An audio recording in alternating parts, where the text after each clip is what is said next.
नमस्कार दोस्तों, आप सुन रहे हैं किस्से और कहानियाँ विद नेहा। इस कार्यक्रम के एपिसोड में आप सुनेंगे मुंशी प्रेमचंद जी द्वारा रचित पूस की रात। हल्कू ने आकर स्त्री से कहा, सहना आया है, लाओ जो रुपए रखे हैं उसे दे दूं, किसी तरह गला तो छूटे। मुन्नी झाड़ू लगा रही थी, पीछे फिरकर बोली, 3 ही रुपए हैं, दे दोगे तो कम्बल कहाँ से आवेगा? माघ पूस की रात हार में कैसे कटेगी? उससे कह दो फसल पर दे देंगे, अभी नहीं। हल्कू एक क्षण अनिश्चित दशा में खड़ा रहा। पूस सिर पर आ गया। कंबल के बिना हार में रात को वह किसी तरह सो नहीं सकता, मगर सहना मानेगा नहीं। घुड़कियां जमावेगा, गाली देगा, बला से जाड़ों में मरेंगे, बला तो सिर से टल जाएगी। यह सोचता हुआ वह अपना भारी भरकम डील लिए हुए, जो उसके नाम को झूठ सिद्ध करता था, स्त्री के समीप आ गया और खुशामद करते बोला, दे दे, गला तो छूटे, कम्बल के लिए कोई दूसरा उपाय सोचेंगे। मुन्नी उसके पास से दूर हट गई और आंखें तर्रेरती हुई बोली, कर चुके दूसरा उपाय, जरा सुनूं तो, कौन सा उपाय करोगे? कोई खैरात दे देगा कम्बल? ना जान कितनी बाकी है, जो किसी तरह चुकाने ही नहीं आती। मैं कहती हूं, तुम क्यों नहीं खेती छोड़ देते? मर काम करो, उपज हो तो बाकी दे दो। चलो छुट्टी हुई, बाकी चुकाने के लिए ही तो हमारा जन्म हुआ है। पेट के लिए मजूरी करो, ऐसी खेती से बाज आए। मैं रुपए ना दूंगी, ना दूंगी। हल्कू उदास होकर बोला, तो क्या गाली खाऊं? मुन्नी ने तड़प कर कहा, गाली क्यों देगा? क्या उसका राज है? मगर यह कहने के साथ ही उसकी तनी हुई भौहें ढीली पड़ गई। हल्कू के उस वाक्य में जो कठोर सत्य था, वह मानो एक भीषण जंतु की भांति उसे घूर रहा था। उसने जाकर आले पर से रुपए निकाले और लाकर हल्कू के हाथ पर रख दिए। फिर बोली, तुम छोड़ दो अब की से खेती। मजूरी में सुख से एक रोटी तो खाने को मिलेगी, किसी की धौंस तो ना रहेगी। अच्छी खेती है, मजूरी करके लाओ और वह भी उसी में झोंक दो, उस पर धौंस। हल्कू ने रुपए लिए और इस तरह बाहर चला गया, मानो वह अपना हृदय निकालकर देने जा रहा हो। उसने मजूरी से एक एक पैसा काट काट कर 3 रुपए कंबल के लिए जमा किए थे। वह आज निकले जा रहे थे। एक एक पग के साथ उसका मस्तक पानी दीनता के भार से दबा जा रहा था। पूस की अंधेरी रात, आकाश पर तारे भी ठिठुरते हुए मालूम होते थे। हल्कू अपने खेत के किनारे ऊख के पत्तों की एक छतरी के नीचे बांस के खटाले पर अपनी पुरानी गाढ़े की चद्दर ओढ़े पड़ा कांप रहा था। खाट के नीचे उसका संगी कुत्ता जबरा पेट में मुंह डाले सर्दी से कूकू कर रहा था। 2 में से एक को भी नींद नहीं आ रही थी। हल्कू ने घुटनियों को गर्दन में चिपकाते हुए कहा, क्यों जबरा, जाड़ा लगता है? कहता तो था घर में पुआल पर लेटा रहे, तो यहां क्या लेने आए थे? अब खाओ ठंड, मैं क्या करूं? जानते थे मैं यहां हलवा पूरी खाने आ रहा हूं, दौड़े दौड़े आगे चले आए। अब रो नानी के नाम को। जबरा ने पड़े पड़े दुम हिलाई और अपनी कूकू की दीर्घ बनाता हुआ कहा, कल से मत आना मेरे साथ, नहीं तो ठंडे हो जाओगे। ये पछुआ ना जाने कहां से बर्फ लिए आ रही है। उठूं फिर एक चिलम भरूं, किसी तरह रात तो कटे। 8 चिलम तो पी चुका। यह खेती का मजा है। और एक भगवान ऐसे पड़े हैं जिनके पास जाड़ा आए तो गर्मी से घबरा कर भागे। मोटे मोटे गद्दे, लिहाफ, कंबल, मजाल है जाड़े का गुजर हो जाए। जकदीर की खूबी, मजूरी हम करें, मजा दूसरा लूटे। हल्कू उठा, गड्ढे में से जरा सी आग निकालकर चिलम भरी। जबरा भी उठ बैठा। हल्कू ने चिलम पीते हुए कहा, पिएगा चिलम? जाड़ा तो क्या जाता है, हाँ जरा मन बदल जाएगा। जबरा ने उसके मुंह की ओर प्रेम से छलकती हुई आंखों से देखा। हल्कू आज और जाड़ा खा ले, कल से मैं यहां पुआल बिछा दूंगा, उसी में घुसकर बैठना, तब जाड़ा ना लगेगा। जबरा ने अपने पंजों उसकी घुटनियों पर रख दिए और उसके मुंह के पास अपना मुंह ले आया। हल्कू को उसकी गर्म सांस लगी। चिलम पीकर हल्कू फिर लेटा और निश्चय करके लेटा कि चाहे कुछ भी हो, अब की सो जाऊंगा। पर एक ही क्षण में उसके हृदय में कंपन होने लगी।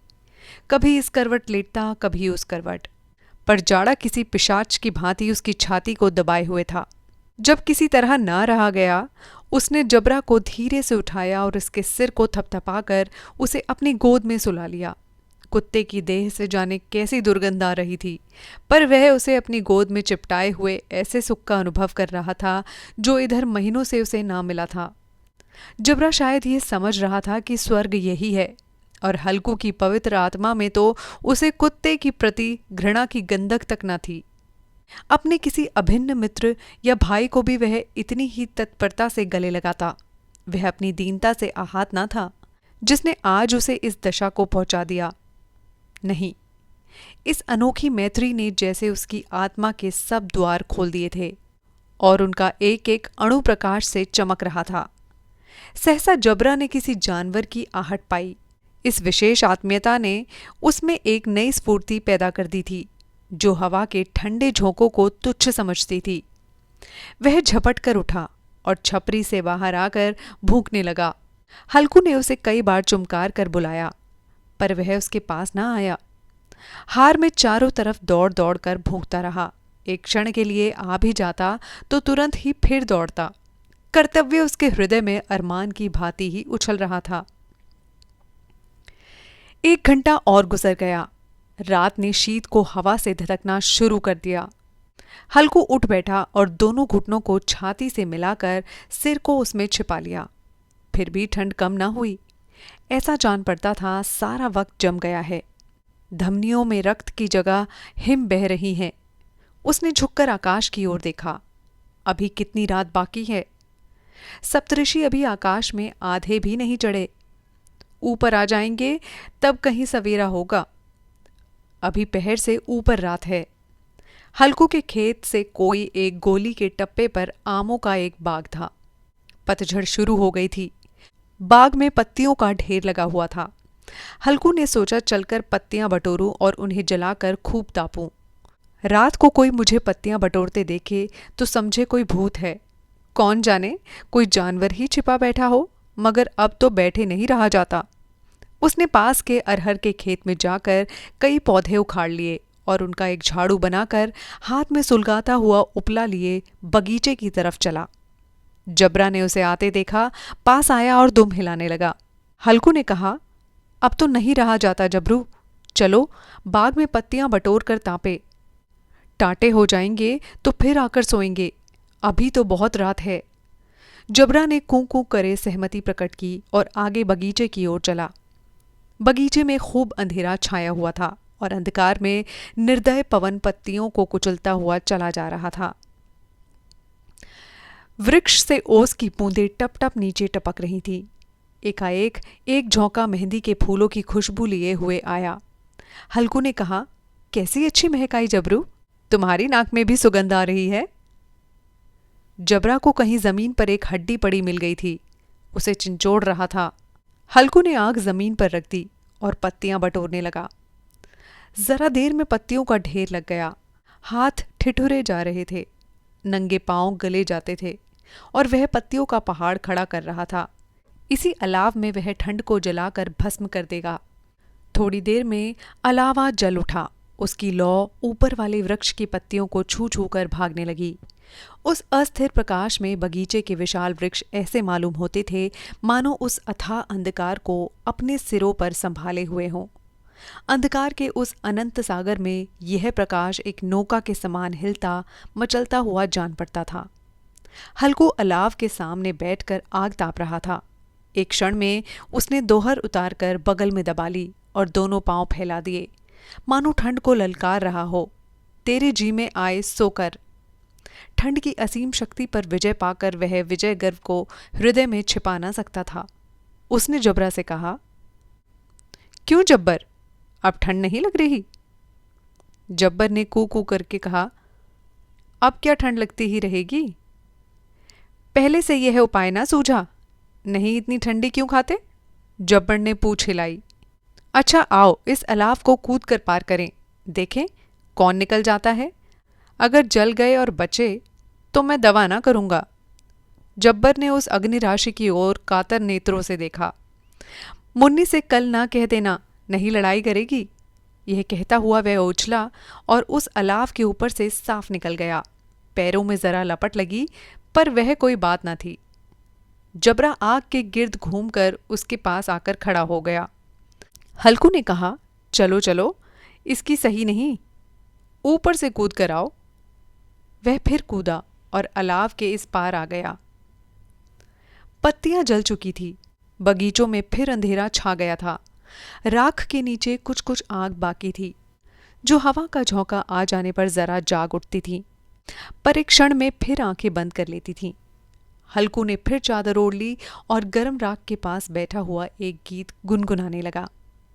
उसके बदन में गर्मी आ गई थी, पर ज्यों ज्यों शीत बढ़ती जाती उसे आलस से दबाए लेता था।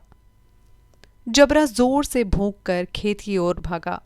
हल्कू को ऐसा मालूम हुआ कि जानवरों का एक झुंड खेत में आया है। शायद नील गायों का झुंड था।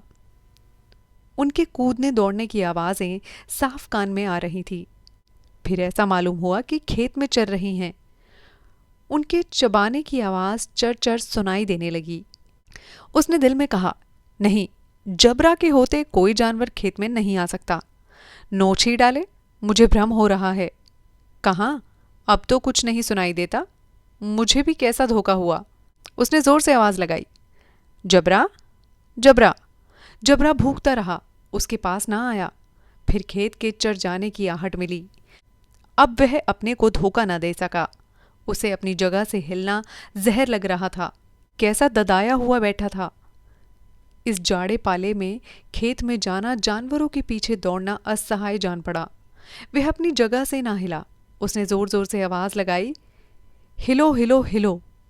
जबरा फिर भूख उठा। जानवर खेत चर रहे थे। फसल तैयार है। कैसी अच्छी खेती थी, पर ये दुष्ट जानवर उसका सर्वनाश किए डालते हैं। हल्कू पक्का इरादा करके उठा और 2-3 कदम चला, पर एकाएक हवा का ऐसा ठंडा चुभने वाला, बिच्छू के डंक का सा झोंका लगा कि वह फिर बुझते हुए अलाव के पास आ बैठा और राख को कुरेद कर अपनी ठंडी देह को गरमाने लगा। जबरा अपना गला फाड़ डालता था। नील गाय खेत का सफाया किए डालती थी और हल्कू गर्म राख के पास शांत बैठा हुआ था। अकर्मण्यता ने रस्सियों की भांति उसे चारों तरफ से जकड़ रखा था। उसी राख के पास गर्म जमीन परत वही चादर ओढ़कर सो गया।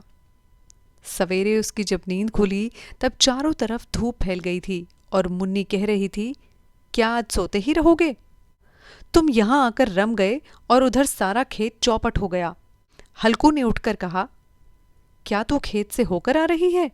मुन्नी बोली, हाँ। सारे खेत सत्यानाश हो गए। भला ऐसा भी कोई सोता है? तुम्हारे यहां मडैया डालने से क्या हुआ? हल्कू ने बहाना किया, मैं मरते मरते बचा, तुझे अपने खेत की पड़ी है। पेट में ऐसा दर्द हुआ कि मैं नहीं जानता हूं। दोनों फिर खेत के डांड पर आए। देखा, सारा खेत रौंदा पड़ा हुआ है और जबरा मंडैया के नीचे चित्त लेटा है, मानो प्राण ही ना हो। दोनों खेत की दशा देख रहे थे। मुन्नी के मुख पर उदासी छाई थी, पर हल्कू प्रसन्न था। मुन्नी ने चिंतित होकर कहा, अब मजूरी करके मालगुजारी करनी पड़ेगी। हल्कू ने प्रसन्न मुख से कहा, रात को ठंड में यहां सोना तो ना पड़ेगा। तो दोस्तों, आप सुन रहे थे मुंशी प्रेमचंद जी द्वारा रचित पूस की रात। अब आपसे फिर मुलाकात होगी अगले शुक्रवार ठीक 9 बजे। तब तक के लिए मुझे दीजिए इजाजत। नमस्कार।